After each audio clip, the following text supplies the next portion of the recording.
Bonsoir. On le sait tous, le football est appelé l'opium du peuple. Le Cameroun a-t-il consommé cette drogue au point où il faille le mettre en cure de désintoxication? La question se pose au regard de l'ambiance qui règne dans le milieu sportif, notamment le foot, et par ricochet dans l'opinion nationale et même internationale. Suite à cela, de nouvelles expressions sont nées et sont utilisées au quotidien. ESG pour Eto sauve et guérit, ou encore appelé Église de réveil de Tchinga. En face, l'on a les hiboux. Pourquoi ces termes? Difficile de répondre, mais le quotidien est désormais rythmé par des joutes aux intensités plus ou moins croissantes d'un camp ou de l'autre. Dans cette mouvance, les faits, les gestes, les mots sont scrutés, personne n'est à l'abri. Une appréciation ou une critique pertinente ou non, rapidement, vous êtes catégorisé dans l'un ou dans l'autre camp. Le phénomène négligé au départ pousse aujourd'hui à l'interrogation. Sans vouloir s'arrêter sur qui appartient à quel camp ce soir, nous voulons faire un stop plutôt didactique. Question de décrypter les récentes décisions rendues par le tribunal arbitral du sport. Depuis leur publication, supputations, explications et autres débats fusent de toutes parts. Ce sont des décisions juridiques afin d'éclairer la lanterne des sportifs et de façon plus large celle de l'opinion publique. Nous recevons ce soir un expert de ces questions-là. Notre invité est juriste, expert en droit du sport, avocat au barreau du Cameroun, secrétaire général du syndicat national des footballeurs du Cameroun, en abrégé SINAFOC. Il est notre hôte. Il nous dira un mot sur ce que nous devons retenir de la dernière assemblée générale de cette instance, non sans interroger le silence des footballeurs dont ils sont en quelque sorte le porte-parole dans cette grosse ambiance autour de l'instance fêtière du football camerounais. Maître Daniel Blaise Ngos est assis ce soir dans le fauteuil rouge. Bonsoir maître et merci d'avoir accepté notre invitation. Bonsoir madame, merci de me recevoir à votre émission. Alors, je le dirai un instant, on le sait tous, les décisions du TAS sont connues, elles font grand bruit, elles sont épluchées de part et d'autre, des experts naissent même chaque jour, mais comme ce sont des décisions juridiques, nous allons éplucher quelques-unes ce soir, elles sont très nombreuses, mais nous allons nous arrêter sur quelques sujets clés, si ça ne vous dérange pas. Avant cela, pour bien comprendre, alors pour poser les bases, vous allez nous dire, face à une requête, lorsque le droit doit être dit, y a-t-il, je ne sais pas si l'expression est permise, demi-mesure? Quelquefois, malheureusement, oui. Vous savez, il y a une expression populaire, mais très utilisée dans le milieu judiciaire, à travers laquelle on dit il vaut mieux un mauvais arrangement qu'un bon procès. Alors, une procédure qui est engagée a vocation à trancher et à dire qui a raison, qui a tort. Mais il arrive des moments où, malheureusement, même celui qui a raison ne reçoit pas toujours tout ce qu'il a pu demander. À ce moment, on peut avoir des mesures. Il peut également arriver qu'on vous renvoie dos à dos sur l'ensemble des questions qui ont été posées ou sur l'une des questions de façon à ce qu'à la fin, on s'interroge sur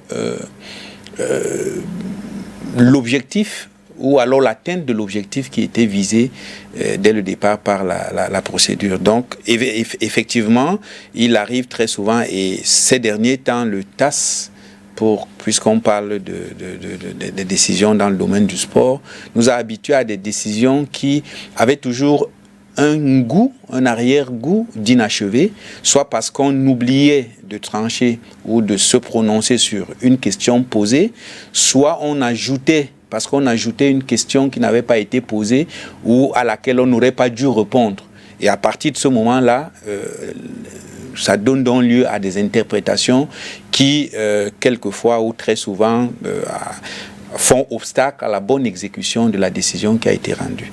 Ok. Toujours dans le cadre, dans le volet base, quelle est la place ou alors que vaut un procès verbal au terme d'une assemblée générale? Alors, le procès verbal, c'est ce document dans lequel, lorsqu'on a fini les travaux, on consigne l'ensemble des actes qui ont été posés. Et généralement, le procès verbal se limite, c'est différent d'un rapport qui, lui, il vous rapporte tout ce qui s'est dit, tout ce qui s'est fait. Le procès verbal, lui, se limite à donner des résolutions qui ont été prises et donc qui se prononcent sur chaque point qui a été abordé et chaque résolution qui a été donc prise à la suite des points abordés, à la suite des débats qui ont été ouverts pour trouver une solution. Donc, le procès verbal est un peu ce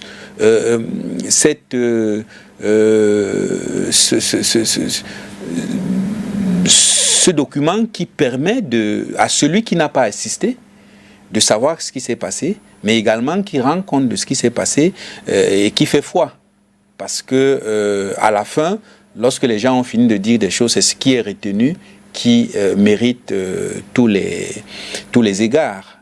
Les discussions n'étant que les moyens pour arriver aux résolutions. D'accord.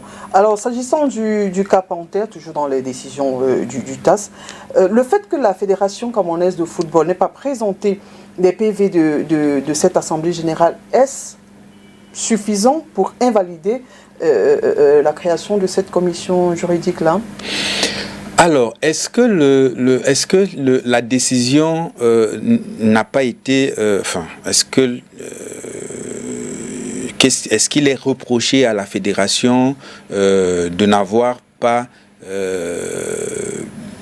validé la mise en place des commissions? Je pense que non. En fait, si j'ai bien compris le raisonnement qui a été, il est le suivant. Il y a eu la nomination ou l'élection par une assemblée générale des organes juridictionnels. Et ces organes ont pris une décision. Et plus tard, il y a eu une décision de justice qui est venue invalider l'ensemble des décisions qui ont conduit à la mise sur pied de ces commissions-là, dont celle qui a pris la décision contre Bamboutos. Contre Panthère. Contre Panthère plutôt, excusez-moi. Et la question c'est, est-ce que cela emporte automatiquement l'invalidation l'invalidation des décisions qui ont été prises par ces commissions-là? Alors, il faut savoir que la décision, la réponse doit être nuancée. Le principe est que effectivement, la nullité ou l'annulation a des effets rétroactifs. C'est-à-dire que tout ce qui a été fait est considéré comme n'avoir jamais été fait. Ouais.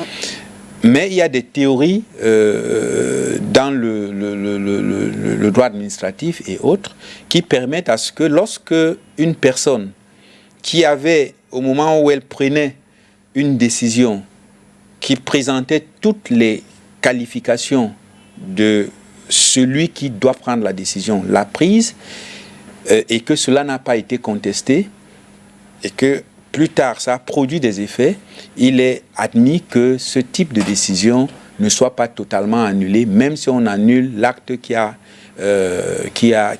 conduit à la mise en place de l'organe qui a pris la décision. Nous avons beaucoup de cas comme ça.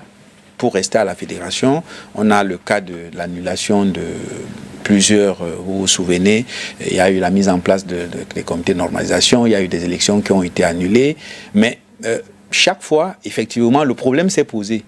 Est-ce qu'il faut remettre en cause tous les actes qui ont été posés pendant cette période? Je crois que la réponse a toujours été, j'ai pas encore, je peux me tromper, mais je n'ai pas encore vu une décision qui annulait des actes d'administration ou de gestion, ou alors des actes posés par les organes juridictionnels qui ont été mis en place, mais dont la mise en place a été contestée plus tard. Donc le débat reste. Je pense que ce qui est important à comprendre ici, c'est plutôt la démarche. Qu'est-ce qui a conduit à cela?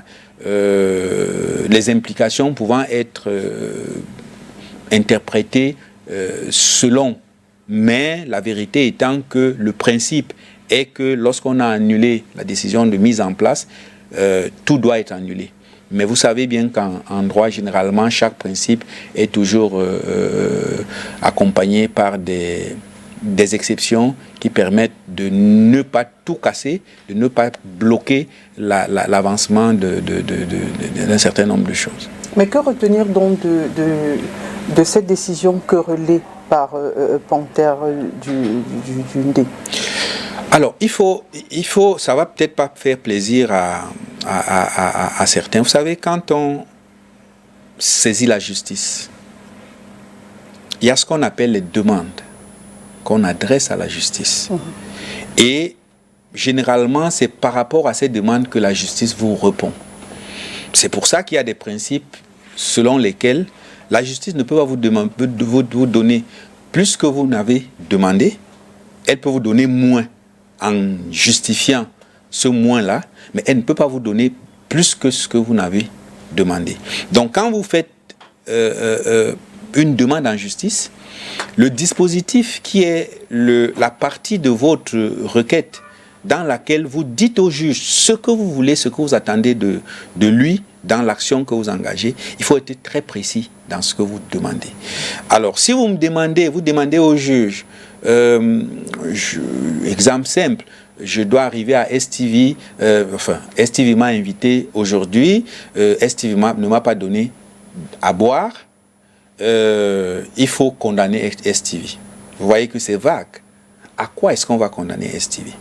Alors, si je dis, par exemple, il faut condamner STV à me donner une bouteille d'eau, le juge va se limiter à voir si je mérite une bouteille d'eau. Après, il va d'abord constater qu'effectivement, STV m'a invité, ne m'a pas donné de l'eau. Ça, c'est la première partie où il le constate. Mais il peut s'arrêter à ça si c'est seulement cela que j'ai demandé. Si j'ai demandé de l'eau, il va demander qu'on ajoute de l'eau. Si j'ai demandé de l'argent ou de la nourriture, il peut voir si je mérite la nourriture et se prononcer dessus. Mais si je dis, constatez que STV m'a invité, ne m'a rien donné, il va constater. Mais est-ce que c'est pour autant que cela voudra dire que comme on ne m'a pas donné ces choses et qu'on a dit, qu'on a constaté que vous aviez tort de ne m'avoir pas donné ces choses, vous devez me les donner? Vous comprenez que à partir de ce moment, les interprétations commencent et chacun va tirer la couverture de son côté. Donc, la réponse qui a été donnée à Bamboutos, pardon, je ne sais pas pourquoi ça me revient, à Panthère du Ndé, et je pense, je n'ai pas lu la requête, mais je suppose que c'est ce qu'ils ont demandé. Ils ne sont pas allés au bout du raisonnement pour dire annuler, constater que comme vous avez annulé, nous devons réintégrer. Je ne sais pas si vous voyez un peu. Et cela se passe un peu partout. Je vous prends un autre exemple en matière administrative. Lorsque vous dites au ministre, annulez le titre foncier, au ministre des Domaines, annulez le titre foncier numéro tant. Et vous ne lui dites pas, monsieur le ministre, annulez aussi tous les titres subséquents. Alors, il va se passer quoi? Il va se passer que le titre maire a certainement produit d'autres titres. Si vous ne demandez pas qu'on annule les titres subséquents, il va se limiter à annuler le titre maire, mais les autres titres ont une existence qui est distincte de l'existence du titre maire. C'est un peu comme vous et vos enfants. Ils sont des personnes différentes de vous. Donc si on vous annule, il faut qu'on dise qu'on annule également tous ceux qui sont issus de vous. Et si vous ne le demandez pas et qu'on se limite à dire on vous annule vous comprenez qu'il y aura un problème par rapport à ceux qui sont nés de vous. Donc, voilà un peu ce qu'on peut dire par rapport à cette décision. La difficulté de son exécution viendra certainement des demandes qui ont été faites et auxquelles on a apporté des réponses, malheureusement qui ne répondent pas à ce que l'équipe, les dirigeants voulaient au moment où ils introduisaient leur recours. Très bien. Peut-être avant de cette partie-là, je voudrais comprendre, lorsque Panthère attaque la fédération, notamment cette commission juridictionnelle, elle avance l'absence de PV. Est-ce que c'est vaut cette sanction-là? Et est-ce que la fédération ne s'est pas elle-même tiré une balle dans le pied lorsque elle a donné cette sanction sans apporter les PV de cette fameuse Assemblée générale? Non, je pense qu'il faut peut-être clarifier. Lorsque vous posez la question, on a l'impression que tout se passe le même jour, au même endroit, dans les mêmes circonstances. Non. Il y a eu une Assemblée générale élective le 11 décembre 2021. Non, je parle de l'Assemblée générale. Non, je vais arriver à cette Assemblée. Il y a eu une Assemblée générale élective le 11 décembre 2021. Quelques mois plus tard, il y a une assemblée générale au cours de laquelle on adopte un certain nombre de résolutions. Et parmi ces résolutions, on entérine, ou disons, on met en place les organes juridictionnels. Parce que les textes prévoient que les membres de ces organes sont élus en assemblée générale. Alors, vous voyez, une fois qu'on a mis en place, les organes commencent à travailler. Oui. Alors, est-ce que pour travailler, ces commissions avaient besoin d'avoir le PV? Oui, mais ces PV existent. Sauf que ces PV, plus tard, ont été attaqués. Le PV de l'Assemblée générale a été attaqué. Je ne sais pas si c'est en toutes ces résolutions ou sur certaines résolutions. Et parmi ces résolutions, il y a celle qui attaque, celle qui consacre comment on appelait ça, la mise en place des organes juridictionnels. Alors, le défaut de présentation de PV de l'Assemblée générale a peut-être pu se poser devant l'instance qui a connu de l'affaire au niveau du TAS. Vous comprenez un peu. Mais entre la mise en place de l'organe, sa prise de fonction, la décision qui a été prise, je ne pense pas que le problème de PV s'est posé à ce moment-là. Je ne sais pas si on se comprend. Allez-y, expliquez. Voilà, donc, ce n'est pas à ce moment-là que ça s'est posé. Et lorsqu'on lit la décision, ce n'est pas en ces termes que le problème se pose. Mais moi, je ne souhaite pas commenter une décision dans laquelle, en tout cas, défendre une décision dans laquelle je n'ai pas été parti. En tout cas, un argument d'une décision dans laquelle je n'ai pas été parti. J'essaie d'expliquer avec la compréhension qui est celle de quelqu'un qui lit une décision, qui essaie de voir les arguments qui ont été utilisés de part et d'autre et qui fait un commentaire qui lui permet, enfin, sur la base de l'expérience qui est la sienne dans le domaine. D'accord. Donc, tout à l'heure, vous nous expliquez, je suppose que vous expliquez pourquoi le TAS a dit partiellement admise et plus loin, il a encore dit nul et de nul effet. Oui. Mais est-ce que là, c'est pas aussi vouloir mettre un peu le flou dans la tête de tout le monde? Non, nul et de nul effet n'a pas d'interprétation possible. Maintenant, généralement, il faut demander au juge, quand il a annulé, de tirer les conséquences de droit. Vous comprenez un peu. Et quand vous ne lui avez pas demandé de tirer les conséquences de droit et préciser ces conséquences que vous attendez, parce que vous savez, il y a le principe du caractère relatif des décisions. Quand on rend une décision qui nous concerne tous les deux, cette décision ne nous concerne que tous les deux. Je ne sais pas si on se comprend. On ne rend pas une décision pour l'ensemble de la population ou des sportifs, sauf si elle concerne l'ensemble des sportifs. Mais quand je demande quelque chose pour moi à la justice sportive, je dois préciser, et c'est ce que je dis encore, je dois préciser exactement ce que j'attends. Donc, dire que c'est nul et de nul effet, personne. Je pense que même au niveau de la fédération, j'ai suivi par-ci, par-là des personnes parler au nom de la fédération qui ne discutent pas du cas de cette annulation-là, qui prennent acte. Maintenant, est-ce que cette annulation s'étend à l'annulation des actes posés par ces actes, par ces organes? Voilà là où le débat est. Et je dis qu'on aurait pu faciliter la tâche au tribunal arbitral du sport en précisant que quand vous aurez annulé, alors essayez d'aller plus loin en disant que toutes les décisions qui ont été prises sont également nulles, parmi lesquelles la décision qui concerne le club Panthère du Ndé. Et donc là, ça aurait été plus facile et ça n'aurait pas été sujet à interprétation possible. Maître, je vais repréciser. Peut-être que c'est moi qui ne comprends pas bien.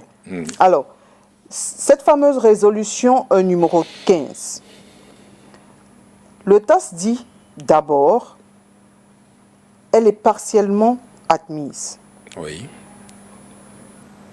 Juste après, le TAS déclare que la résolution numéro 15 prise par l'Assemblée générale de la Fédération camerounaise de football en session ordinaire du 27 août 2022 est nulle et de nul effet.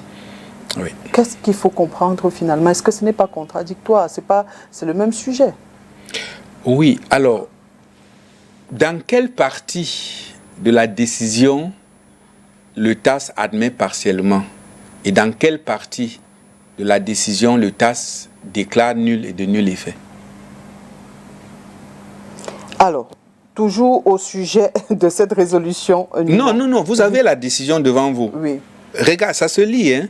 Est-ce que parce que vous savez, la décision, elle est subdivisée en parties. D'accord. Il y a l'exposé de motifs. C'est-à-dire que c'est la partie dans laquelle le juge décline le raisonnement qui l'amène à la décision. D'accord.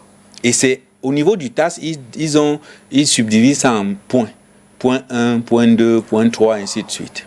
Après, il y a le dispositif qui est en réalité la décision. C'est là, à cet endroit, que le tribunal arbitral du sport et tous les tribunaux disent qu'est-ce qu'ils ont décidé. D'accord. Et c'est ça qu'on applique.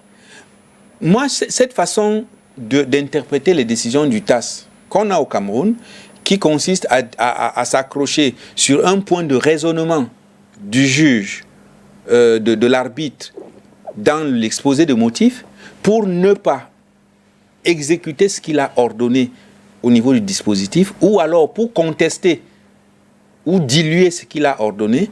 Moi, je ne suis pas d'accord avec cette façon. Parce que lorsque le juge rend la décision, tout ce qu'il veut dire, il le dit dans le dispositif.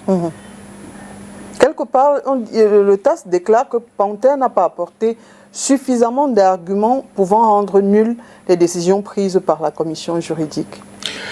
Oui, parce que, et justement, ça corrobore ce que je dis. Vous savez, il y a deux parties dans cette décision.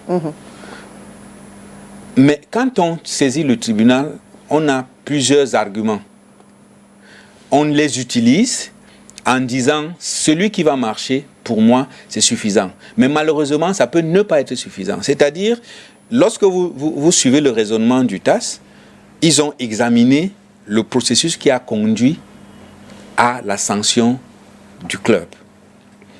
Là-dessus, il n'y a rien à dire. Mais sauf qu'il y a un autre argument que l'équipe a utilisé, toujours pour faire échec aux décisions. C'est que, d'accord, même s'ils ont bien fait ce qu'ils avaient à faire, en fait, ils n'avaient pas à le faire parce qu'ils n'avaient pas la qualité pour le faire. Voilà un peu le raisonnement. Mais, je dis encore qu'après avoir dit ça, il faut aller plus loin pour dire que ce soit dans l'un ou dans l'autre cas, tirer la conclusion qui s'impose et qui est de dire de manière expresse que nous allons participer au championnat dans telle division parce que vous avez annulé, ainsi de suite. Et lorsque vous ne l'avez pas fait, vous comprenez donc que ça laisse place à des interprétations. Et c'est ce que je dis depuis. D'accord. Donc aujourd'hui, on ne sait pas. Au finish, Panthère, il est relégué ou pas? Exactement. Mais il y a des techniques de droit qui permettent, lorsqu'une décision n'est pas suffisamment claire, de repartir chez le juge pour demander qu'il dise ce qu'il a voulu dire. Mais finalement, ça veut dire que cet imbroglio est fait à dessein par le TAS, puisque... Non. Moi, je vous ai dit tout à l'heure, je ne sais pas exactement qu'est-ce qui a été demandé par Panthère. D'accord. Moi, quand je fais mes requêtes, je peux faire mon dispositif sur une semaine. C'est-à-dire, j'écris une phrase aujourd'hui, je laisse couler, je continue à réfléchir, j'écris la deuxième, j'écris la troisième, j'écris la quatrième, et puis j'écris la cinquième. Parce que c'est l'endroit, le dis encore, c'est la partie de votre requête dans laquelle vous exprimez ce que vous attendez du juge. Et généralement, lorsque le juge n'a pas répondu à une seule demande sur celle que vous lui avez présentée, c'est une raison pour attaquer la décision parce qu'il n'aura pas répondu à tout. Donc, vous devez tout dire et le dire clairement. Parce que si vous ne dites pas tout ou vous ne le dites pas clairement, il va aussi rendre une décision floue et on va se retrouver dans une situation comme celle à laquelle... N'oubliez pas que le TAS, ce n'est pas la première fois que le TAS annule des décisions qui relèguent les clubs, qui sanctionnent des clubs. Et il y a eu des cas où le TAS a dit clairement ce qui devait être dit.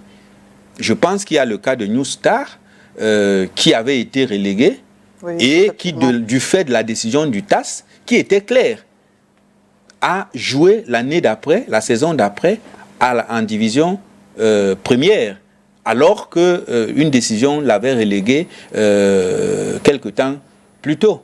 Donc, je dis encore, il faut interroger ce qui avait été demandé au tribunal arbitral du sport, comment ça a été demandé, pour comprendre la décision qui a été rendue. Bon, bien évidemment, la requête de Panthère entraîne également celle de la Ligue de football professionnel du Cameroun, puisque c'était un 3 en 1. La Ligue de football professionnel est réhabilitée aujourd'hui. Oui. Qu'est-ce qu'il faut conclure? Alors qu'on a un championnat derrière nous, avec des équipes qui sont engagées dans des compétitions continentales. Alors, je sais que là aussi, ça ne va pas plaire à certains, parce que c'est sûr, lorsqu'on est sur un plateau, chacun voudrait qu'on interprète dans le sens qu'il arrange. Mais moi, c'est ma crédibilité, c'est la personne que je suis que je mets en jeu quand je donne mon avis. J'ai envie de dire, vous devez dire le droit. Voilà. Donc, dans le cas de la Ligue, là aussi, c'est sans ambiguïté. Il a été demandé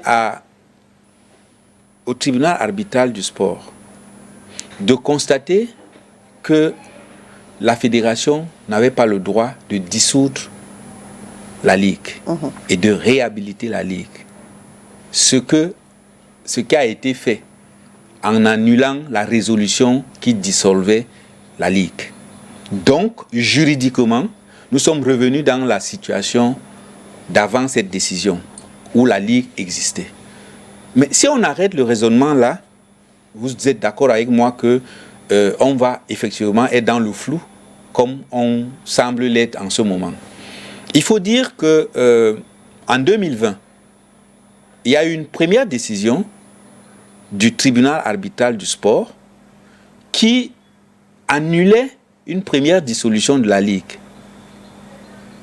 Mais lorsque la Ligue avait saisi le tribunal arbitral du sport à l'époque de sa requête, il n'y avait pas que l'annulation de la dissolution de la Ligue, il y avait également le retrait des compétences d'organisation du championnat à la Ligue par la fédération.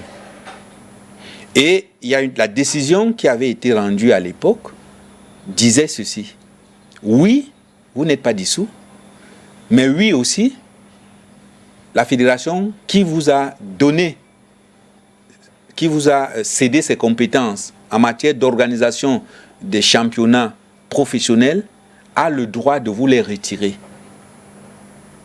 Donc, sur cette deuxième demande, nous ne vous accordons pas, nous ne vous donnons pas nous ne faisons pas droit à votre demande, parce que la fédération avait droit de le faire. Cette décision reste, et j'ai entendu ça et là dire qu'il y avait peut-être des conséquences, des circonstances qui, à l'époque, étaient de nature à permettre à ce que ça se fasse et qu'aujourd'hui, ces circonstances n'existent plus. C'est des interprétations. Je pense que si, dans cette demande, la nouvelle demande, il avait été, le TAS avait été invité à se prononcer à nouveau sur le retrait des compétences et que le TAS avait donné raison. Là également, ça pouvait impliquer que la Ligue professionnelle de football ait repris ses pleines compétences. Mais le seul fait de dire que la dissolution, elle est... Vous savez bien que pendant que cette Ligue existait, la commission qu'a présidé le président le général Pierre Semengue a bien été mise en place. Oui, elle a bien organisé un championnat qui allait jusqu'à son terme. On a remplacé le général Pierre Semengue par d'autres personnes qui ont organisé encore un championnat la saison dernière. Alors, qu'est-ce qui a changé entre-temps, entre la décision de 2020 et aujourd'hui, pour qu'on ait l'impression que parce qu'on a réhabilité la Ligue dans son existence légale, cela implique forcément que la Ligue doit organiser le championnat, les championnats professionnels. Donc, je dis, ça peut ne pas plaire, mais c'est ça l'analyse, malheureusement. Cette décision ne veut pas dire que la Ligue a repris les compétences qui lui ont été retirées par la Fédération camerounaise de football. Très bien. Toujours parlant de championnat, puisqu'on parle de la Ligue de football professionnel, le championnat doit reprendre normalement le mois prochain. Oui. La FECAFOOT a mis sur pied un bon nombre de mesures pour les responsables des clubs, notamment les comptes en banque, le paiement des salaires, un budget prévisionnel pour tous les clubs, pour ne citer que ceci. Mais dans le contexte actuel, un démarrage du championnat est-il possible et dans ces conditions, maître? Alors, question à deux volets. Est-ce que c'est possible? Oui. Dans ces conditions, difficilement. C'est possible parce que c'est la fédération qui a repris à travers le comité provisoire l'organisation du championnat. Dans ces conditions, oui, mais difficilement. Difficilement parce que c'est pas la FECAFOOT qui joue. Ce sont les clubs qui jouent. Et il faut donc que les clubs s'affilient. Alors, je comprends que derrière cette question, c'est est-ce qu'on peut avoir en même temps un championnat organisé par la Ligue et un championnat organisé par la Fédération. Nous avons eu ce cas également, vous vous souvenez, les fameux arbitres qui sont venus de la Guinée équatoriale.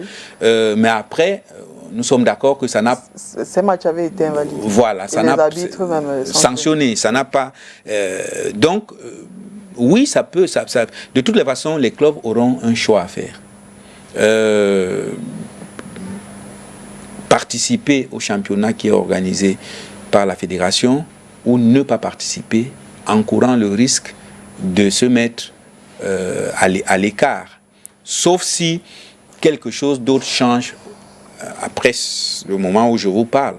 C'est-à-dire s'il y a une décision qui dit non, vous n'avez pas le droit de prendre les compétences de la Ligue, restituer les leurs, et à ce moment-là, le fusil aura changé d'épaule. Mais pour l'instant, analyser de manière froide, le championnat qui va être celui validé est celui qui va être organisé par le comité provisoire qui a été mis en place par la fédération. Est-ce qu'ici, il faut comprendre que la réhabilitation de la LFPC est un peu... Elle est un peu comme une LFPC pot de fleurs, puisque au finish, c'est la fédération qui donne les compétences. Malheureusement, oui. Malheureusement, oui, parce que il faut savoir que dans le processus de création de la Ligue, il y a deux choses. Il y a d'abord la mise en place de la personne morale, qu'est la Ligue, oui, distincte de la fédération et distincte des présidents ou de ses membres. C'est une procédure qui ne se passe pas à la fédération. C'est une procédure administrative qui donne à la fin la qualité de personne morale à la Ligue. Mais une fois que cette qualité est là, il faut que la fédération se dessaisisse de certaines de ses compétences. Parce qu'il faut comprendre que au Cameroun comme ailleurs, la fédération exerce une mission de service public qui normalement revient à l'État à travers le ministère des Sports. Et le ministère des Sports, qui ne peut pas organiser de manière pratique tous ces domaines de sport, les confie à des fédérations. Et les fédérations sont donc chargées d'organiser ces activités. Maintenant, par la force des choses, les fédérations elles-mêmes ne peuvent pas tout organiser. Elles sont obligées d'utiliser des excroissances ou alors de confier à d'autres certaines de leurs missions. Mais lorsque vous avez confié des missions à quelqu'un, normalement, vous les lui avez confiées. Vous n'imaginez pas quand même que si demain matin, l'État du Cameroun estime que la fédération ne remplit plus bien son cahier de charges, elle n'a pas le droit de lui retirer cette délégation qui lui a été faite. L'État aura le droit, si les conditions sont réunies, de retirer. Donc, en l'État, l'existence légale de la Ligue ne pose pas de problème. C'est voilà, oui, disons, l'exercice de ces missions qui pose problème, parce que cet exercice dépend malheureusement de la fédération qui peut ou non lui transférer certaines de ses compétences. Et donc, malheureusement, voilà un peu... et c'est pour ça que, vous savez, à l'époque, lorsque cette guerre avait commencé, le SINAFOC a toujours demandé aux uns et aux autres de rester dans une situation qui ne devrait pas conduire à un non-retour. Parce qu'on savait que lorsque la rupture va être constatée ou consommée, ce sont des joueurs qui vont en pâtir. Parce que l'organisation ne sera peut-être plus la même. Voilà. On a la chance que la Ligue ne marchait pas si bien que ça avant que ces problèmes n'arrivent. Parce que si ça marchait très bien, on serait dans des regrets, mais terribles aujourd'hui. Alors, parlons d'un autre cas qui a également fait les choux gras, le cas Bamboutos. Vainqueur de la Supercoupe du Cameroun, il n'a malheureusement pas obtenu la licence CAF lui permettant de participer à la Coupe de la CAF. Est-ce qu'on doit conclure que c'est une fédération trop sévère envers un club qui traîne des foules dans les stades quand même? Parce que c'est un des mérites qu'on attribue à l'exécutif actuel de la fédération. Alors, est-ce que la fédération a refusé à tort la licence CAF à Bamboutos? Je dois dire non, d'emblée, pour la seule et simple raison que, vous savez, les conditions de participation aux compétitions CAF ne sont pas fixées par les fédérations. Ces conditions sont fixées par la CAF. La CAF. Et elles sont au nombre de 15. Il faut les remplir toutes pour pouvoir obtenir la licence. Et parmi ces conditions, il y a le paiement des salaires des joueurs. Et du personnel, pas que des joueurs. C'est-à-dire la secrétaire qui travaille pour vous, l'entraîneur et autres, vous devez pouvoir payer. Alors, il se trouve qu'au moment où il a été demandé à Bamboutos de justifier un certain nombre en tout cas de justifier qu'il remplissait l'ensemble des conditions, il a été constaté, selon le rapport, j'y étais pas, mais selon ce qui a été publié comme décision, il a été constaté qu'il y avait deux ou trois conditions qui n'étaient pas remplies, parmi lesquelles le non-paiement des salaires des joueurs. Il faut dire que quelque temps avant, la fédération avait saisi le SINAFOC pour demander l'état de paiement des salaires des joueurs. Et un état avait été fait, qui ne concernait pas que Bamboutos, qui concernait l'ensemble des clubs. Ouais. Et là-dedans, c'était structuré de la manière suivante. Il y avait l'équipe, il y avait le joueur qui réclamait, il y avait l'équipe à laquelle on réclamait, il y avait le montant, il y avait la situation procédurale de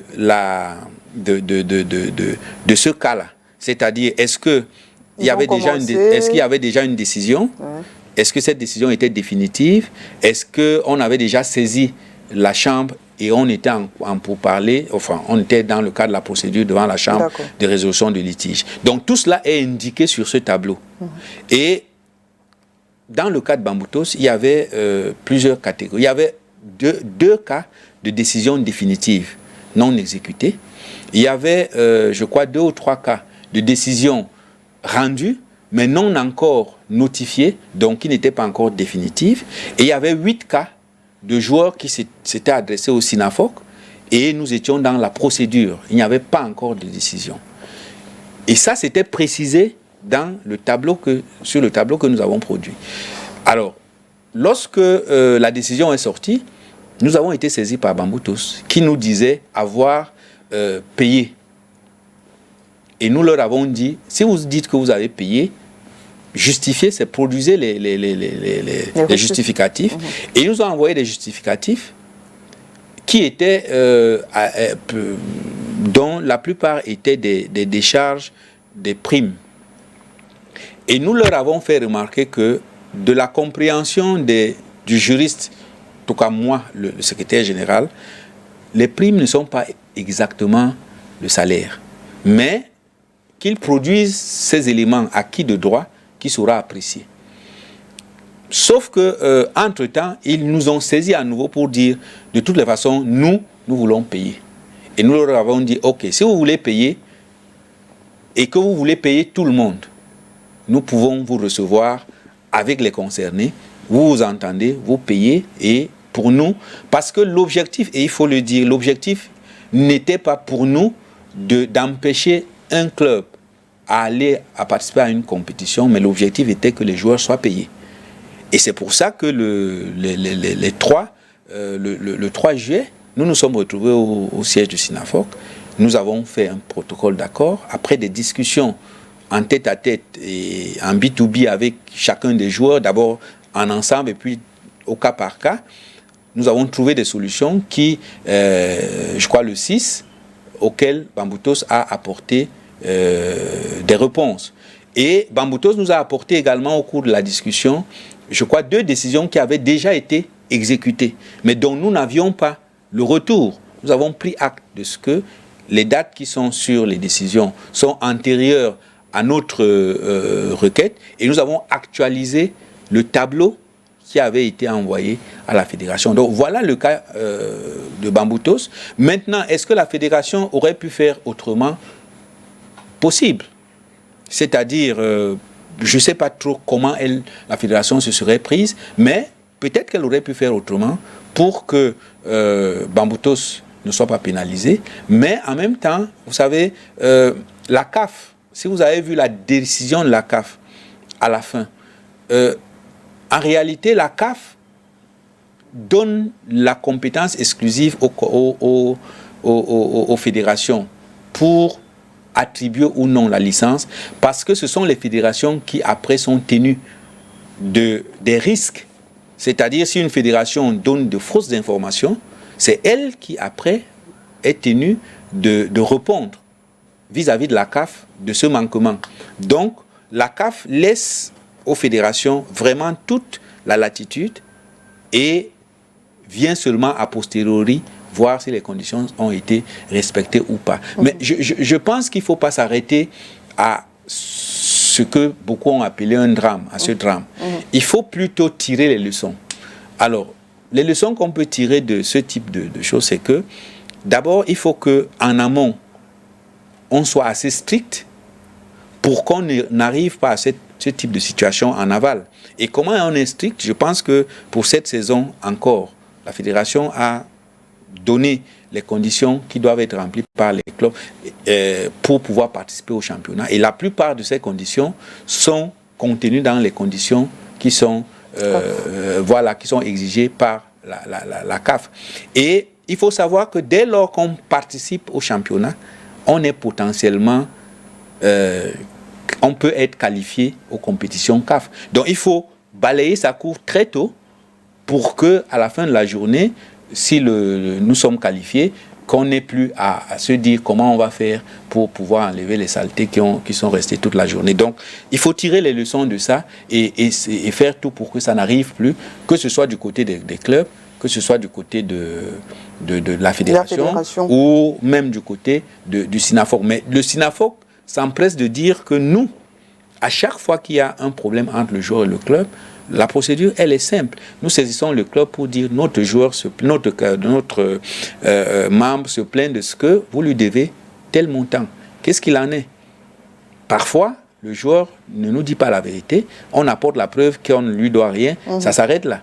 Mais parfois, on lui doit effectivement et on donne la chance au club de régler le problème pour qu'on n'aille pas devant la chambre de résolution de litige. Et ce n'est qu'en dernier recours que nous saisissons la chambre de résolution de litige qui rend les décisions.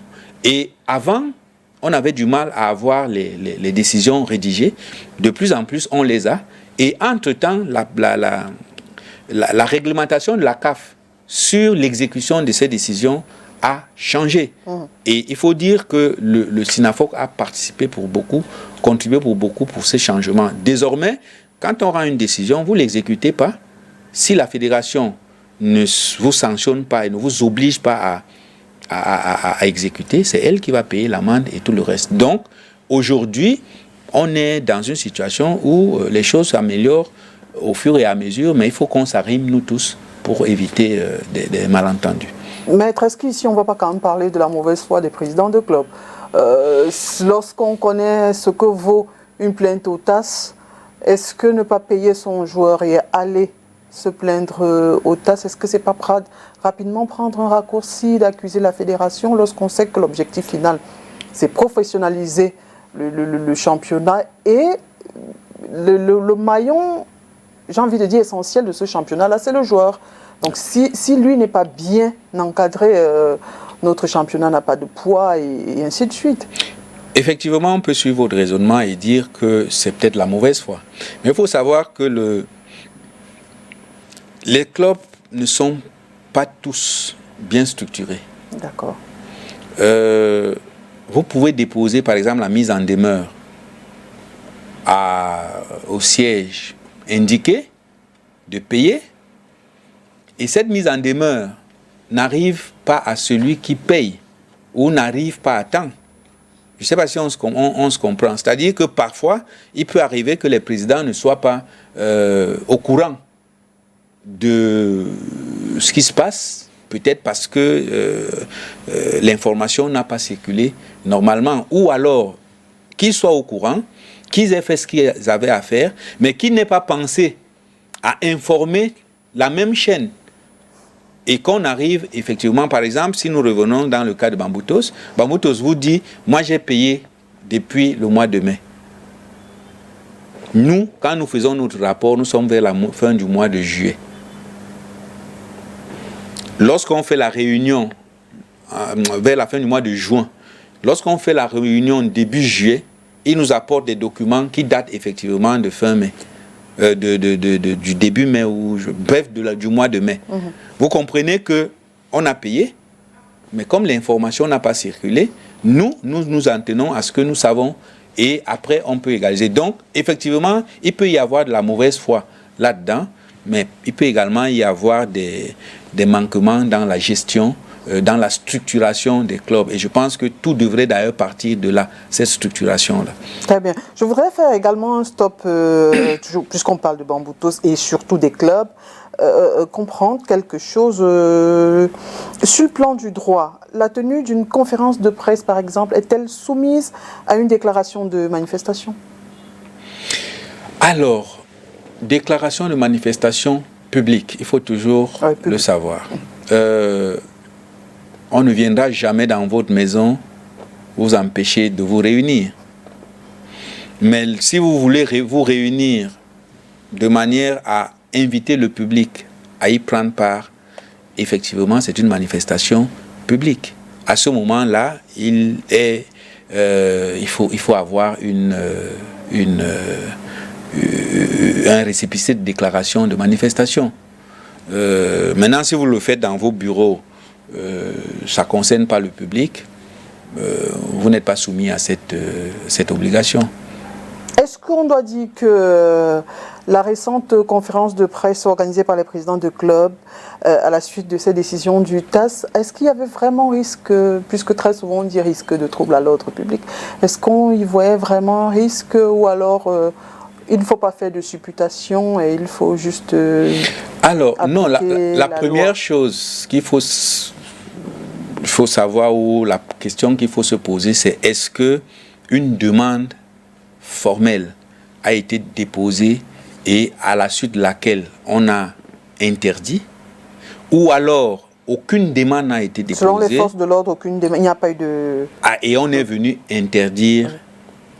Vous comprenez que selon les cas, on ne peut pas interpréter de la même façon.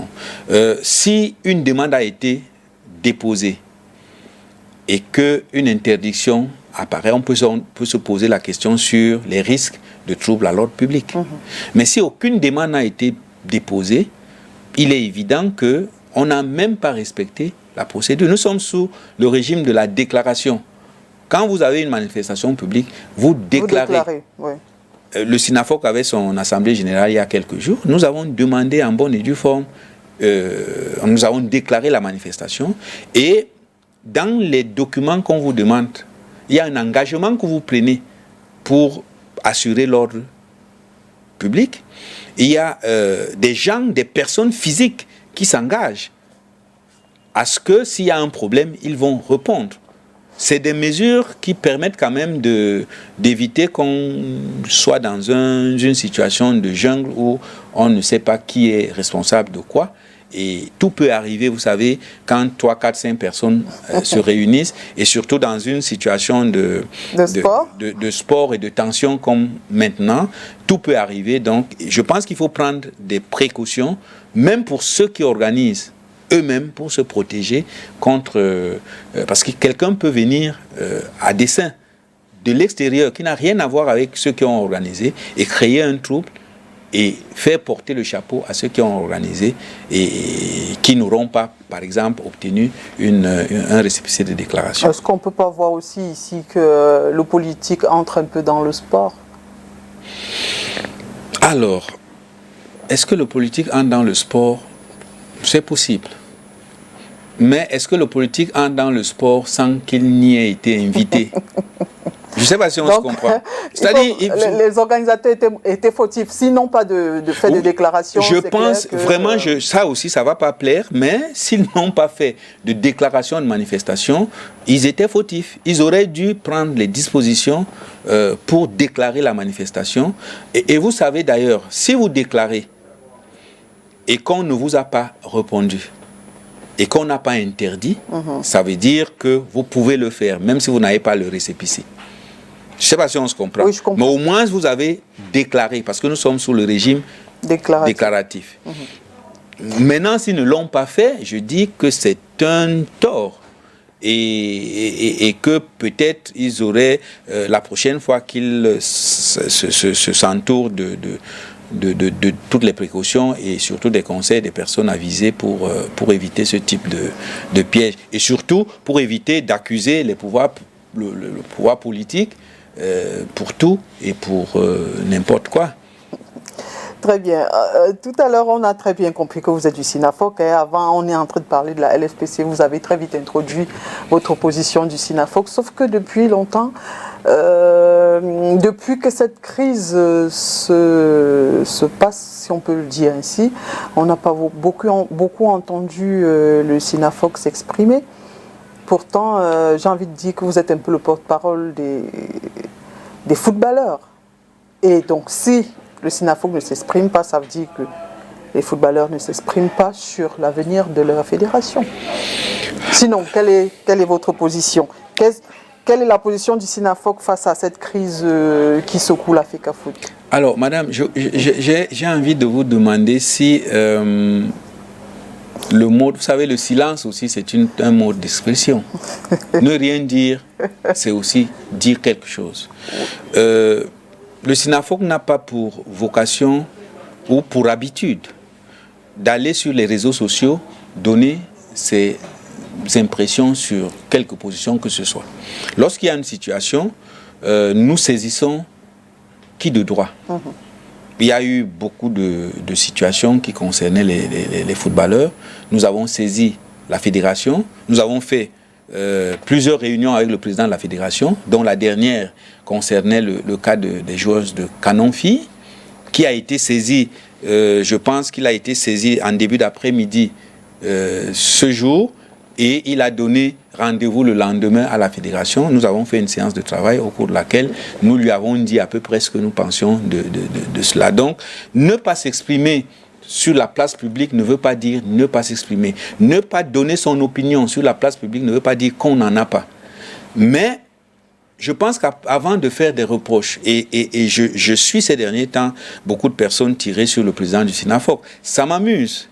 Mais en même temps, je dis, peut-être, ça m'amuse parce que je me dis, certainement, les gens n'ont pas compris quel est le rôle du SYNAFOC. Vous allez nous expliquer. Le SYNAFOC est une organisation qui défend les intérêts des footballeurs. C'est ça notre rôle premier. Donc tout ce que nous faisons est autour des intérêts des footballeurs. Mais il y a des intérêts directs et il y a peut-être ce que vous appelez l'avenir du football, les intérêts indirects.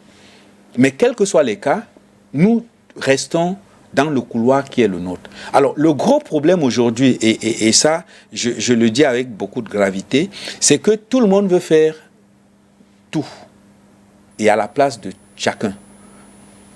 Les clubs veulent être la fédération, la ligue veut être les joueurs, heureusement, mais pourrait également vouloir être la fédération pour jouer le rôle de la fédération, pour jouer le rôle des clubs et autres.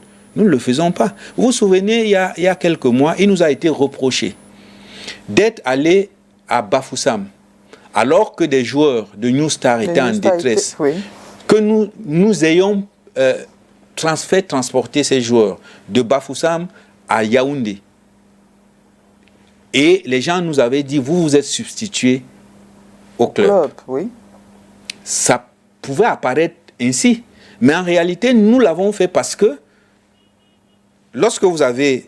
j'avais demandé au président de la SEC à l'époque, qui m'avait appelé pour me dire, oui, c'était pas normal. Je lui ai dit, mais écoutez, imaginez que vous alliez à Garoua avec l'ensemble des présidents. Arrivé à Garoua, la personne qui vous a fait partir à Garoua vous sort de l'hôtel, ne vous donne pas à manger. Vous n'avez pas de quoi vous déplacer. Est-ce que ce serait, vous resteriez sans rien faire, alors que vos membres, que sont les présidents de club, sont en difficulté? Si vous le faites, vous avez tort de le faire.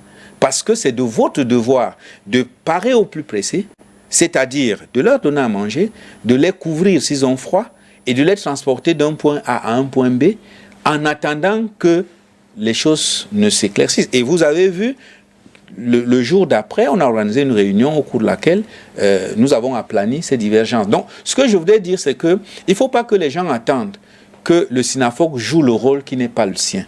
Ça, c'est d'un.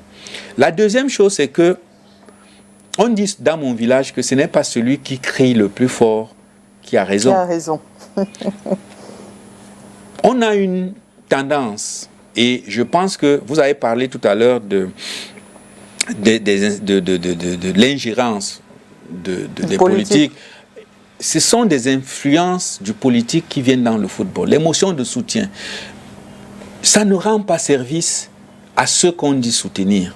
Vous comprenez? Ce n'est pas parce que nous sommes montés sur une feuille blanche, nous avons écrit que nous soutenons, nous crions sur les réseaux sociaux, nous insultons les gens, que nous soutenons la personne. Je vais vous dire quelque chose. Et vous avez demandé la position du SYNAFOC par rapport à ce qui se passe. Le SYNAFOC est gêné par la hache de guerre qui a été déterrée. Vous savez, nous avons été sollicités par le candidat M. Samuel Eto'o quand il voulait être président de la fédération. Il le sait, ses proches le savent. Le président JITAP du SINAFOC et les membres du comité directeur n'ont pas hésité une seule seconde à lui apporter leur soutien.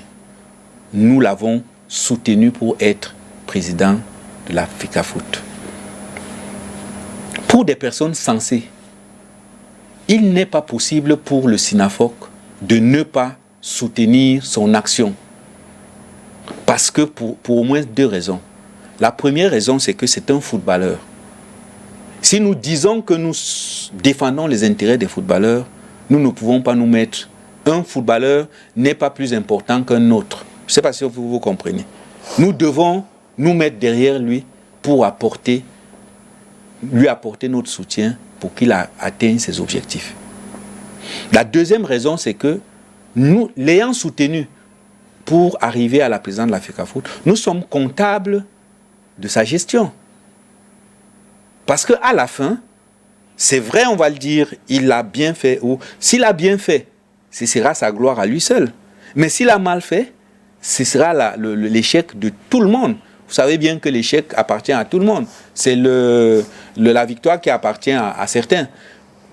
Et nous n'avons donc pas vocation à faire les marches de soutien, à aller à la radio pour chanter les louanges et autres. Lorsque nous avons quelque chose à faire, lorsque nous avons à le soutenir, notre soutien, et je dis que ceux qui pensent qu'ils soutiennent la fédération en allant sur les réseaux sociaux, insulter et autres, je crois qu'ils ne rendent pas service à la fédération et à ceux qui incarnent cette fédération.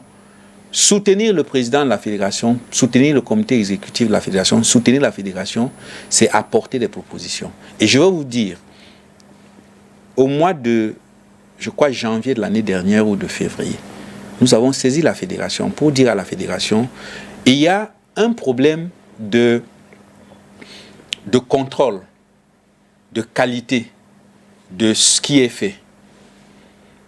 Nous avons travaillé sur un outil qui va vous permettre, vous, la fédération, de contrôler si ce que vos prescriptions sont respectées, au club de s'auto-gérer de manière à ce qu'on sache, et pour revenir au cas Bamboutos, on sache si on a un stade, si on a un stade d'entraînement, si on a un stade où on fait nos compétitions, si on a un siège, si on a une boîte postale, si on a un email qui marche, ainsi de suite. Et troisième chose, cette plateforme permettra qu'on discute de manière continue, de telle sorte que les problèmes, quand ils commencent, on puisse les régler dès qu'ils naissent. C'est comme ça qu'on aide. Ce n'est pas en allant...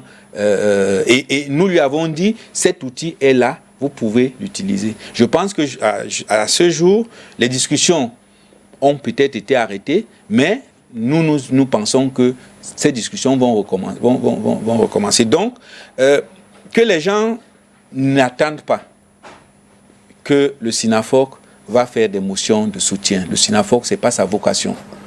Le SINAFOC va faire ce qu'il a à faire. Si aujourd'hui, il y a des points importants qui sont mis au vote pour la bonne marche, nous soutiendrons la fédération. Et je voudrais ajouter ceci. Vous savez, le SINAFOC, le monde du football est l'un des mondes les mieux organisés. Dans le sport, de manière générale, le monde du football est le mieux organisé. Au niveau mondial, il y a un organe qui a réussi à s'arroger à lui seul la gestion du football dans le monde, c'est la FIFA. Mmh. Elle travaille avec les confédérations, travaille avec les fédérations. Les footballeurs ont réussi également, et ça il faut qu'on le sache, à mettre en place une organisation qui, au niveau mondial, est représenté par la FIFPro, qui est le syndicat mondial des footballeurs, et qui a des divisions, parmi lesquelles la division Afrique, et qui a des syndicats comme membres, le SINAFOC.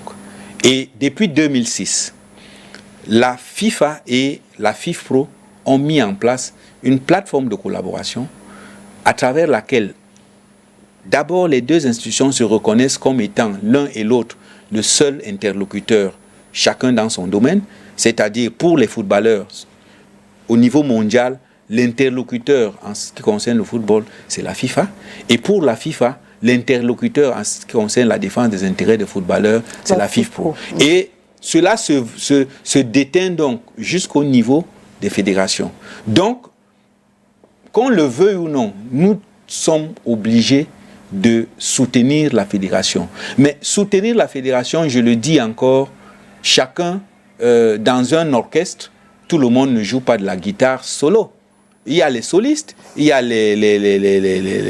ceux qui jouent à la flûte, il y a les organistes, il y a les percussionnistes, il y a les batteurs.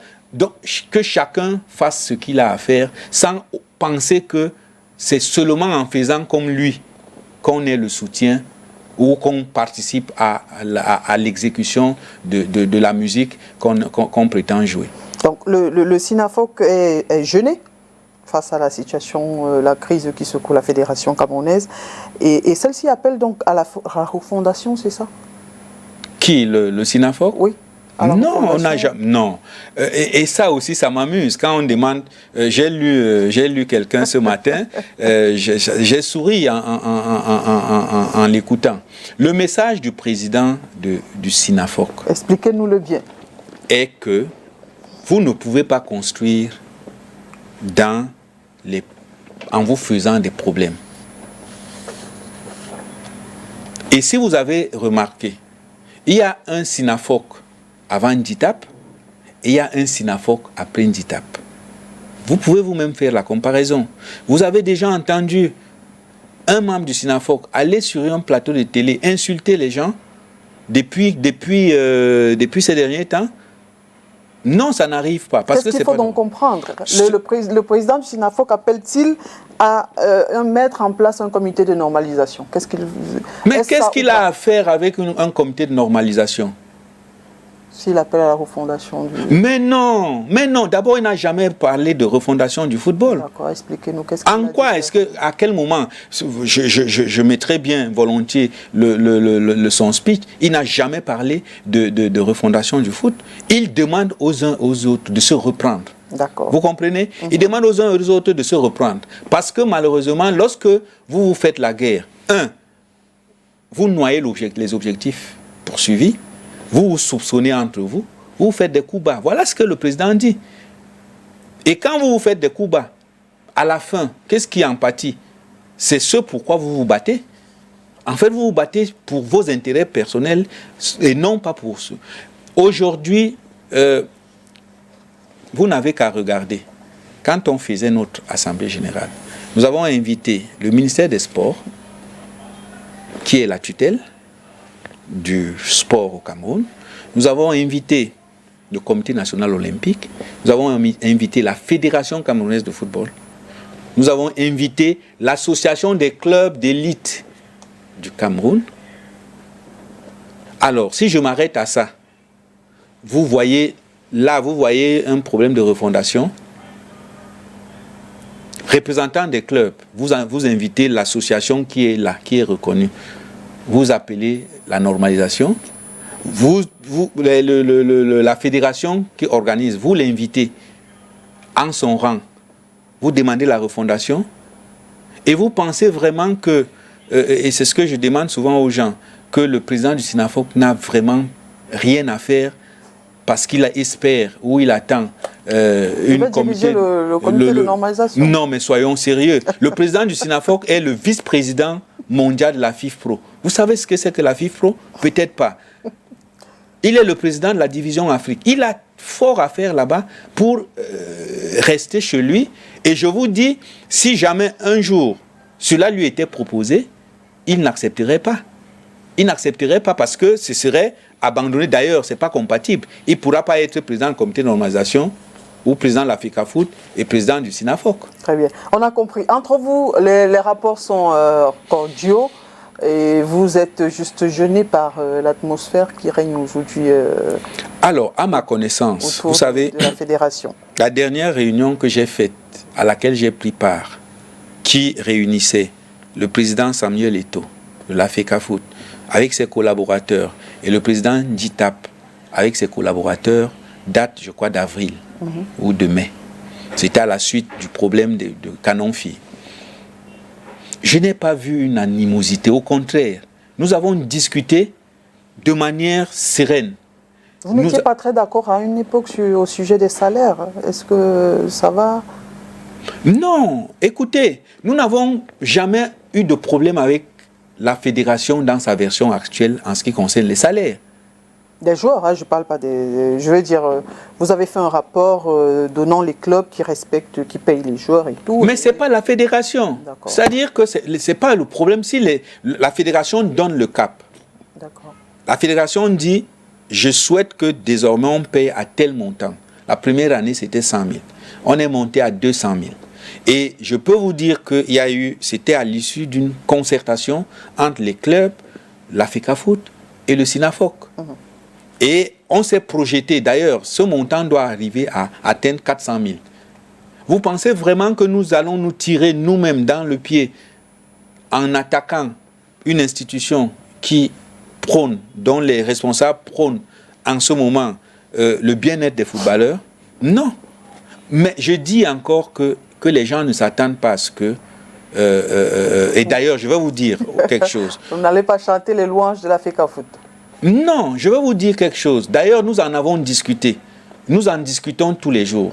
Et ce n'est pas un secret que je trahis. Au cours de la réunion, la dernière réunion à laquelle j'ai pris part, personnellement, j'ai dit au président, Monsieur le Président, lorsque vous faites poser un acte, si vous voulez que le SINAFOC en fasse un commentaire, donnez-lui les clés.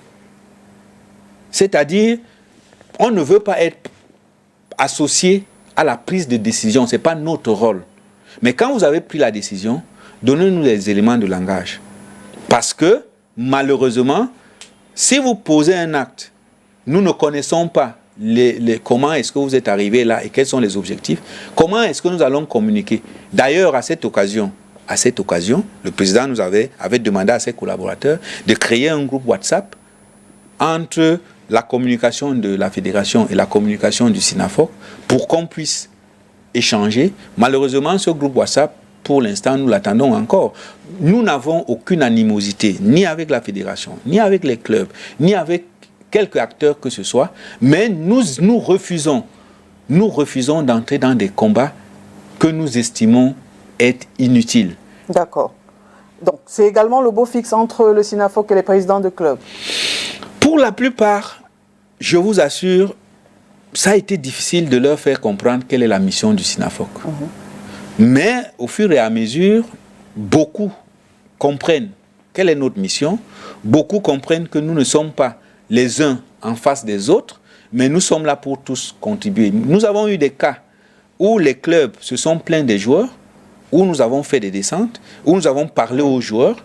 Et le cas le plus emblématique, et j'aime toujours le dire, c'est le cas de New Star. New Star était en grande difficulté.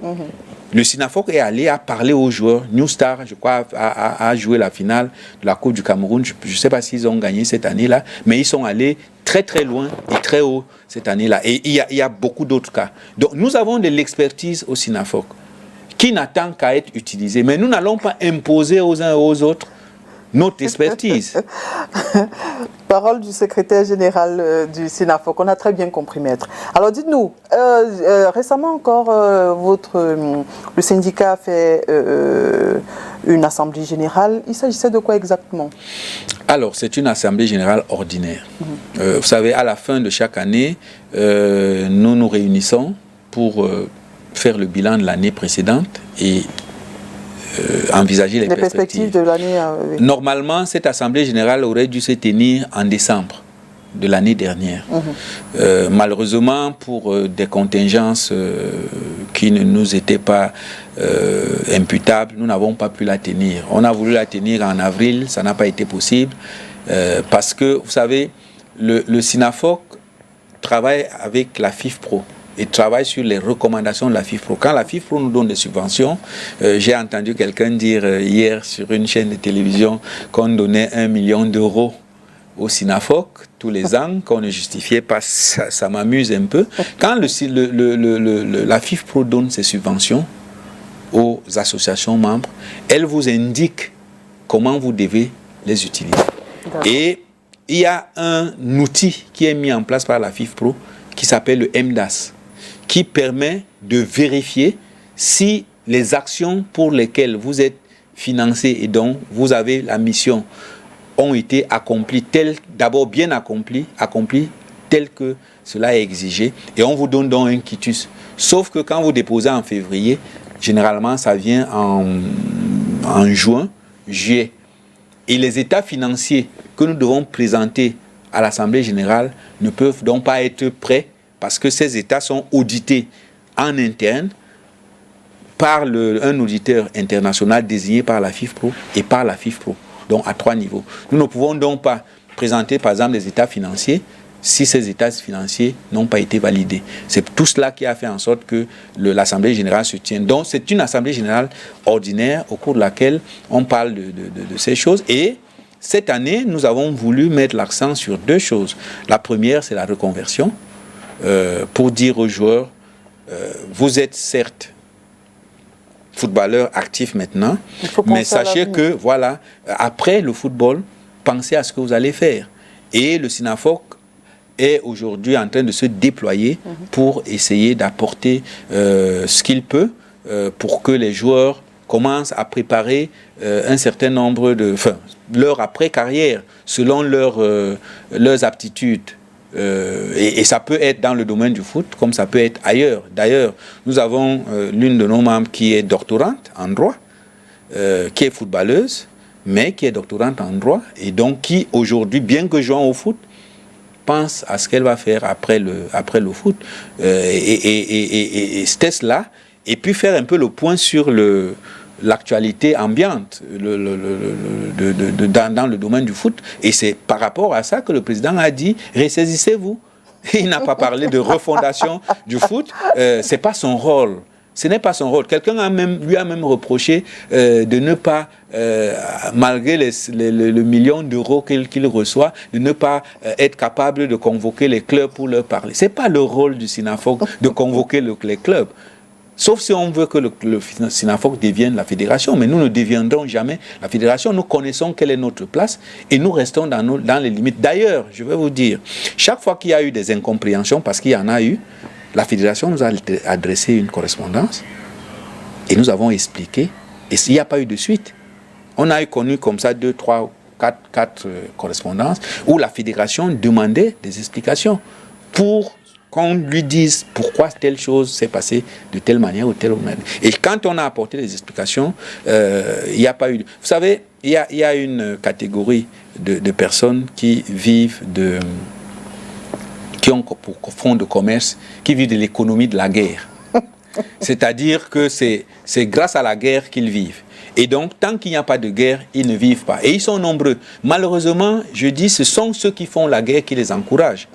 Parce que si vous venez me voir, et je le dis toujours, vous venez me voir, vous me dites, ah maître, vous savez, j'ai faim, depuis 2 jours, je n'ai pas mangé, les enfants, le gaz est fini à la maison, les enfants sont malades et autres. Je vous dis que vraiment, mon frère, comme vous voyez là, moi-même, c'est fort, chez moi, il n'y a rien. Vous partez. Vous revenez le lendemain, vous me dites que, ce que la dame de STV a dit de vous, vous ne pouvez pas savoir, mais elle a mal parlé de vous, elle a dit, j'enlève 10 000 ou 20 000, je vous donne. Vous pensez que demain, 2 jours après, quand vous revenez me voir, vous allez encore me dire, j'ai faim, le gaz est fini? Non, vous allez trouver une autre histoire, soit sur vous, soit sur quelqu'un d'autre, et tant que je vous donne, vous n'allez que me raconter ça. Donc c'est parce que vous aimez écouter cela. Oui, parce que j'aime, oui, bien sûr, parce que j'aime écouter ça et que je me nourris peut-être de ça, je ne sais pas trop. Mais nous, en tout cas moi, je ne me nourris pas de ça. Au SINAFOC, on ne se nourrit pas de ça. Très bien. Comment se porte la maison Sinafoc elle-même? Alors, je crois que ça va. Je crois que ça va. Vous savez, quand le président Djitap a pris ses fonctions, le premier mandat, nous avions beaucoup de défis. D'abord, sur le plan administratif, il fallait moderniser l'administration du syndicat. Il fallait recycler le personnel pour leur donner le nouveau cap. Il fallait assainir nos finances. Il fallait faire un certain nombre de choses. Et je crois qu'aujourd'hui, on peut être fier du bilan qui est fait. Sur nos missions, lors de l'Assemblée générale, on a donné des chiffres. Nous avons fait gagner aux footballeurs 37, presque 38 millions à travers des procédures que nous avons engagées. Le nombre de footballeurs qui viennent au Sinafoc pour poser les problèmes afin de trouver la solution à ces problèmes-là a augmenté. Les joueurs ont de moins en moins peur de s'adresser au Sinafoc parce qu'avant, quand le joueur s'adressait au Sinafoc, il avait des représailles. Les joueurs ont de moins en moins peur aujourd'hui de le faire. Nos rapports, quoi que les gens disent avec la fédération, sont au beau fixe. Les gens peuvent dire ce qu'ils veulent. Nos rapports sont on l'a très bien compris, au beau fixe. Donc, la maison, pour nous, se porte bien. Et nous n'allons pas nous contenter de ça. Nous allons continuer à travailler de manière ardue pour continuer à améliorer et espérer que ce qui se passe aujourd'hui se calme le plus tôt possible et que les uns et les autres reviennent à de meilleurs sentiments.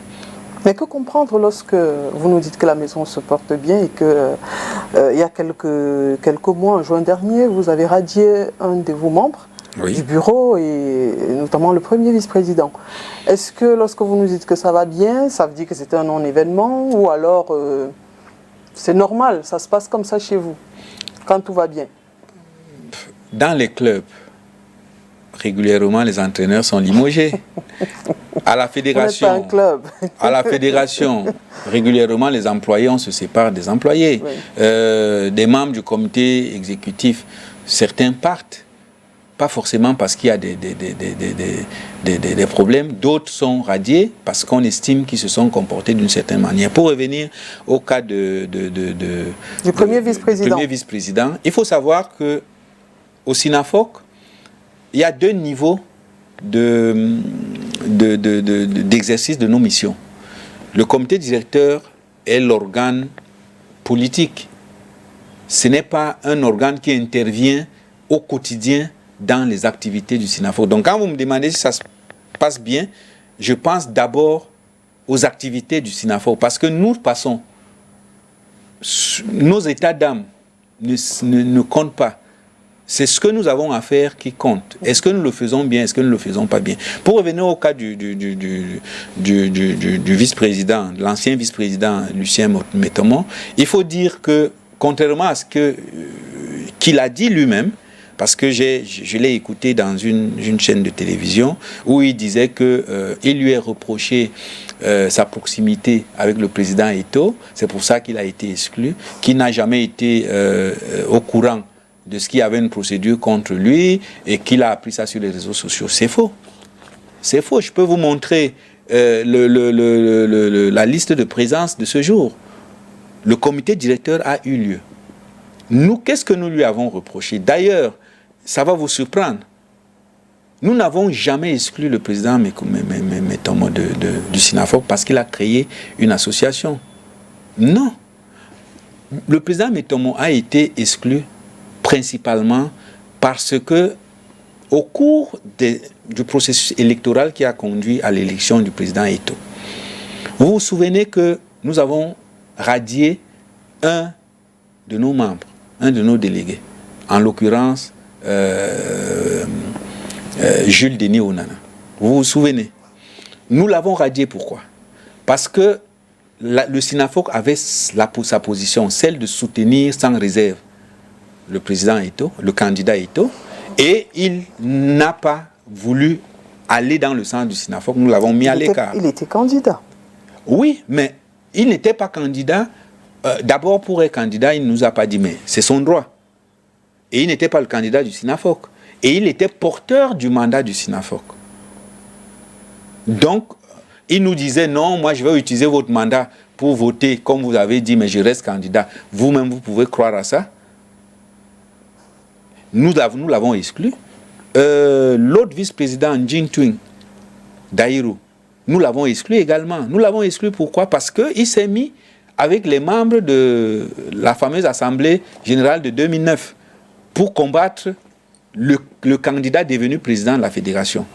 Bon, ils ne sont pas là. Mais dites-nous, pourquoi est-ce que vous l'avez Nous avons donc radié lui? Constaté, en tout cas nous avons eu des témoignages selon lesquels pendant la période de cette élection, il n'allait pas dans le sens qui était indiqué par le syndicat. Donc ce n'est pas la création de... Non, pas du tout. De l'association. Pas du tout. Il était avec un candidat qui était autre que le candidat Eto. Et il avait amené à voir ce candidat l'un des délégués du SINAFOC. Ce délégué est resté injoignable jusqu'au matin à l'entrée dans la salle. Et non seulement ça, il l'a fait avec d'autres membres. Le président a été au courant. Le président lui en a parlé. Il lui a dit, ce que je te demande, et je peux vous montrer les messages, ce que je te demande, c'est de démissionner. Comme ça, chacun a son honneur, sauf. Mais si tu ne démissionnes pas, je serai obligé de poser le problème au comité directeur et le comité directeur va décider. Et c'est comme ça que le problème a été posé au comité directeur. Ce jour-là, il était présent quand le problème a été posé. Le délégué du SINAFOC, et je vais donner le nom. Maître, on ne va pas faire le procès de... Non, je veux vous dire qu'en fait, nous l'avons exclu justement pour le contraire de ce qu'il veut faire croire. Nous l'avons exclu parce que nous avons estimé qu'il n'a pas suivi les consignes. Il ramait à contre-courant alors que le SINAFOC avait pris une option de soutenir le candidat devenu président, le président Samuel Eto'o. C'est pour ça que nous l'avons exclu. Donc il ne peut pas dire qu'on l'a exclu pour son association. Il est libre. D'ailleurs, je vais vous dire, concernant cette association, l'un des vice-présidents du SINAFOC, Issa Payos, est vice-président de cette association-là. Pourquoi nous ne l'avons pas exclu? Le président d'honneur, l'ambassadeur itinérant Roger Mila, est président d'honneur de cette association. Pourquoi nous ne l'avons pas exclu? Est-ce que c'est la première association des footballeurs qui existe? Justement, j'allais vous demander en quoi est-ce qu'une association gêne un syndicat? Non, mais personne n'a dit que cette association nous gêne. Personne n'a dit que cette association nous gêne. Jusqu'à ce qu'elle commence peut-être à nous attaquer de manière ostentatoire ou à vouloir saboter ce que nous faisons. À ce moment-là, nous allons prendre acte. Mais pour l'instant, d'ailleurs, je vais vous dire, quand il faisait le lancement de ses activités, j'étais là-bas, il m'a invité, il a donné une invitation au SINAFOC. J'y suis allé. J'y suis allé. Il le sait. Donc, pour nous, vraiment, il ne s'agit pas de... les raisons qu'il donne sont dénuées de sens. Et je vous ai dit que l'économie de la guerre nourrit beaucoup de personnes. Tant qu'il y a la paix, il y a des gens qui savent qu'ils ne peuvent pas s'en sortir. Ils doivent créer des conditions de guerre. Et nous disons que nous appelons les uns et les autres à ne plus se prêter à ce jeu. Nos problèmes peuvent être réglés. Tous les problèmes qu'on a. La preuve, le problème insoluble de l'Assemblée de 2009 a été réglé. On n'en parle plus. Mais qu'est-ce qui s'est passé pour qu'aujourd'hui, on ait l'impression que c'est seulement le TAS qui peut régler nos problèmes? Nous voilà qui sommes allés au TAS, nous avons ramené des sentences qui sont inexécutables. Qu'est-ce qu'on en fait? Que de l'argent, que du temps, que d'énergie perdue pour rien, qui aurait pu servir à d'autres choses, beaucoup plus importantes. Donc c'est ça le message. Maintenant, chacun peut prendre ça comme il veut. Le SINAFOC continue à dire qu'il ne fait pas des guerres qui ne lui semblent pas justifiées. Merci, Maître Gosse. Nous sommes arrivés au thème de notre émission. Merci encore d'avoir accepté notre invitation et surtout de nous avoir expliqué ces articles plutôt compliqués. Merci à vous. Mesdames et messieurs, merci à vous d'avoir été des nôtres et à jeudi prochain. Ça marche vite, hein?